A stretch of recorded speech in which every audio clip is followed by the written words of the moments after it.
The rain had been falling for hours, soaking the cracked sidewalks and turning the gutters into small rivers that gurgled as they carried cigarette butts and scraps of paper toward the drains. It was the kind of night where the city seemed to curl in on itself, where even the neon lights of the corner bar looked tired and dim. From the window of his apartment on the 6th floor, Daniel Price stood with a glass of whiskey in his hand, watching the water blur the streetlights into smeared halos. 10 years ago, nights like this had been different. 10 years ago, he was a different man. Back then, Daniel believed in fairness, in justice, not the kind handed down by courts, but the kind that lived in the hearts of people. He thought loyalty mattered, that hard work was rewarded, and that friendship was a bond that couldn't be broken by greed or ambition. He learned the truth in the cruelest way possible. And tonight, after a decade of careful planning, the truth was about to be rewritten on his terms. The idea had started as a spark, a bitter whisper in his mind on the night his life fell apart. He hadn't planned on keeping it alive. In those first days, the rage was too raw to shape into anything coherent. He drank to drown it, fought to ignore it, and told himself to move on. But grief doesn't fade. It calcifies, hardens into something cold and deliberate. Over time, the idea became a plan, and the plan became an obsession. Now, after years of patient maneuvering, every piece was in place. It all began in a boardroom with too much glass and too little humanity. Price and Latham Consulting, Daniel's dream project, his proudest creation, had been poised for a multi-million-dollar contract that would secure their place as one of the most respected firms in the city. He had built the company with his best friend, Evan Latham, a man he'd trusted since college. They'd started with nothing but ambition and a couple of laptops in a shared office space. Daniel handled strategy and client relationships. Evan had a gift for finance and operations. Together, they'd been unstoppable until Evan decided together was no longer convenient. The betrayal was surgical in its precision. Daniel never saw the blade until it was buried deep. Evan had forged documents, shifted blame for financial irregularities onto Daniel, and manipulated the board into voting him out. Overnight, Daniel was not only unemployed but publicly disgraced. News outlets painted him as a reckless executive who had squandered the company's funds. Clients vanished. His professional network, built over a decade, evaporated. Even his girlfriend at the time, a woman Daniel thought might be the one, walked away after the headlines hit. He remembered the last conversation with Evan as clearly as if it had happened yesterday. "You were getting careless, Danny," Evan had said, his tone dripping with false sympathy. "The board needed someone steady. I'm just doing what's best for the company." Daniel had laughed, a short, sharp sound that tasted like blood in his mouth. "You mean what's best for you?" Evan didn't deny it. He just shrugged.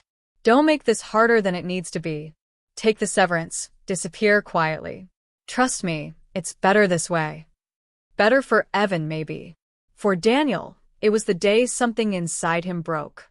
He spent the first year in exile, drifting between cheap apartments and temp jobs, clawing his way out of the wreckage of his reputation. But in the quiet hours, when sleep wouldn't come, he began to imagine scenarios, not just of confronting Evan, but of dismantling him piece by piece. If Evan had taught him anything, it was that revenge couldn't be impulsive. It had to be earned. It had to be patient. Daniel started small. He took night courses in corporate law, studying the fine print of mergers, acquisitions, and fiduciary duties. He learned about shell corporations' offshore accounts and how influence could be bought in subtle, invisible ways. He took jobs that put him close to the movers and shakers in Evan's world, jobs where he could listen more than he spoke, where he could plant seeds without anyone realizing he'd been there. By year 3, Daniel was no longer the man Evan had ruined. He was sharper, colder, and infinitely more dangerous. He had contacts in industries Evan didn't even know existed and favors owed to him by people who didn't ask questions. He tracked Evan's career obsessively, noting every deal, every new venture, every weakness. He watched the way Evan cultivated the image of a visionary CEO, the kind who posed for glossy magazine covers and gave TED-style talks about ethical leadership. The hypocrisy made Daniel's teeth ache. Then came the opening he'd been waiting for. Evan announced an ambitious plan to acquire a tech startup with a revolutionary data encryption platform. The deal would not only make Evan's company untouchable in their field but also cement his legacy. The startup's founder, a young genius named Marcus Ewan, was known for being fiercely protective of his invention. If Marcus trusted Evan enough to sell, it would be the ultimate endorsement. Daniel made sure that trust never happened. He approached Marcus under an alias, posing as an investor with connections to high-profile clients. Over months of careful conversation, he fed Marcus damning, but fabricated, information about Evan's past business practices. He didn't push too hard, just enough to plant doubt. Marcus was too smart to believe everything at once, but doubt is a seed that grows in darkness. By year 7, the seed had blossomed into full-blown mistrust. When Evan's company came to the table with their acquisition offer, Marcus politely declined. Publicly, he cited strategic differences. Privately, he told confidants he didn't trust Evan Latham as far as he could throw him. Word spread quietly among investors, and soon, other opportunities began slipping through Evan's fingers. But Daniel wasn't done. Not even close.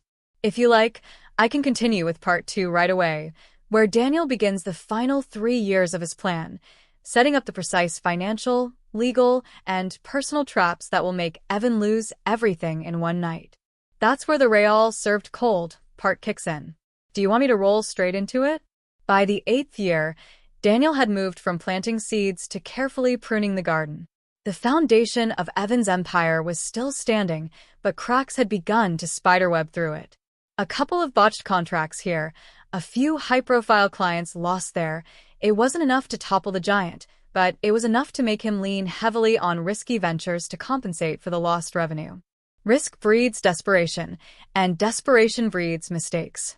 Daniel knew it was only a matter of time. Patience was everything. He'd learned early on that if revenge was to be satisfying, it couldn't just be about watching someone fall. It had to be about watching them fall exactly how you wanted them to. He wanted Evan to lose not only his company, but also the trust of everyone who had ever believed in him. Evan's image was his greatest asset. Destroying that would destroy everything else. The final act began with a woman named Celeste Ward. On paper, she was a freelance public relations consultant specializing in crisis management. In reality, she was one of Daniel's most valuable allies, someone who owed him a favor too big to ignore. Years earlier, Daniel had quietly saved her from a career-ending scandal by diverting a set of incriminating documents into a competitor's lap instead of hers. She never forgot it. When Daniel approached her with his proposal, she listened without interrupting, her expression calm but her eyes sharp. "You're talking about a smear campaign," she said finally. "I'm talking about the truth," Daniel replied, though they both knew that truth would be shaped to fit the plan. Celeste didn't need much convincing. She began reaching out to a carefully curated list of journalists, bloggers, and social media influencers, people who thrived on the scent of blood in the water. At first, the stories were small and vague, whispers about questionable partnerships, hints at financial impropriety. Nothing concrete, nothing actionable, just enough to make people wonder if Evan's spotless reputation was maybe too spotless. Meanwhile, Daniel was playing a different game in the shadows. Through a series of shell corporations, he began quietly buying up shares in Evan's company, never enough to attract attention, always through intermediaries. Each purchase was another invisible thread in a web that would tighten when the moment came. He also reached out to a few of Evan's key investors, posing once again as an anonymous industry insider. He fed them selectively altered documents, suggesting that Evan had been cooking the books to inflate quarterly reports. The beauty of it was that none of these individual actions were enough to cause a collapse on their own. But together, they created a storm system, gathering strength on the horizon, unnoticed by the man standing in its path. By the 9th year, the public narrative had shifted. Evan was still a darling in certain circles, but cracks were beginning to show. A canceled speaking engagement here, a postponed product launch there. The markets noticed. Stock prices wavered. Investors grew restless. Daniel could have moved in then, could have triggered the cascade that would end it all. But he waited because he wanted the 10th year to be the one Evan remembered forever. That year began with an acquisition offer, this time not for Evan to buy, but to be bought. A multinational conglomerate, hungry for expansion into Evan's sector, made an aggressive bid for his company. The deal would be worth hundreds of millions, the perfect golden parachute for a man whose public image was starting to tarnish. Evan leapt at the opportunity, desperate to secure his exit before the walls closed in. Daniel had engineered the offer from the start. The conglomerate was a front, a maze of legitimate companies and investors whose strings he controlled. Evan believed he was about to sell his company to an unstoppable giant. In reality, he was walking straight into Daniel's hands. The due diligence process was where the knife slid in. At first, everything looked routine. Teams of auditors combing through financial statements, lawyers drafting terms. Then the discoveries began. Minor discrepancies at first, then bigger ones. Falsified revenue streams. Undisclosed liabilities. Payments to offshore accounts. All of it carefully planted over the years by Daniel through false leads, manipulated reports, and the occasional forged transaction. All of it pointing squarely at Evan. The conglomerate's representatives, still Daniel's people, expressed grave concern. The media, tipped off by Celeste's network, got wind of the potential fraud.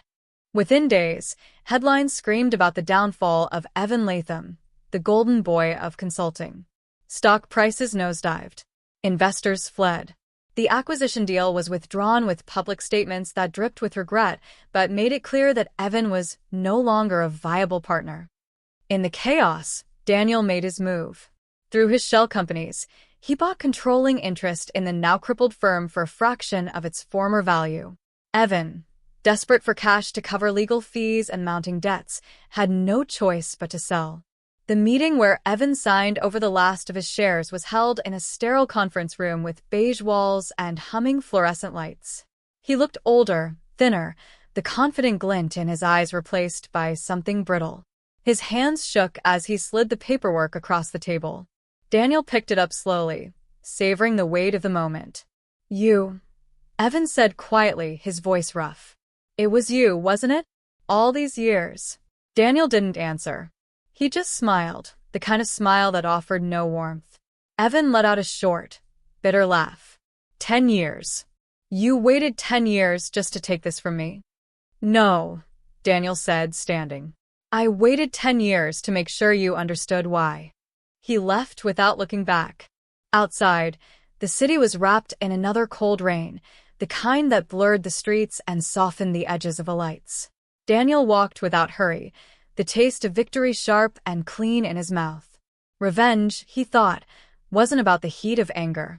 It was about the patience to serve it ice cold.